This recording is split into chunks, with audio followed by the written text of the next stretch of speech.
आज घर घर में इसी तरह से झंडा गाड़ी करने की आवश्यकता है। जब हम झंडा गाड़ी करते हैं तो हमारे अंदर में एक रूपता आने लगती है और हम एक शन्ना परिवार के और एक झंडा के नीचे आने के लिए हम लोग प्रेरित होते हैं। तो आइए हम सभी लोग मिल के अपने अपने घर में, अपने अपने आंगन में, अपने अपने रिश्तेदारों में, अपने अपने परिवार में सभी लोग झंडा गाड़े और अपने समाज में एक धार्मिक पहचान और एक आध्यात्मिक पहचान बनाते हुए सत्य मार्ग पर चले,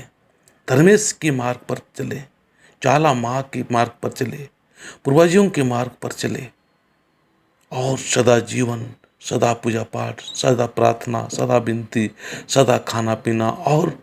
ईर्ष्या द्वेष लड़ाई झगड़ा से ऊपर उठ के हमें एक सुंदर और सुखद जीवन, आनंद जीवन की ओर अग्रसर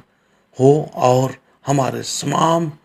आदिवासियों को भी सुख और शांति प्रदान करते हुए शांतिमय जीवन प्रेरित करने के लिए हमें अच्छी अच्छी बातों के माध्यम से, अच्छे अच्छे व्यवहारों के माध्यम से हम करेक्ट सही करते हुए जाएंगे। जय धर्मेश।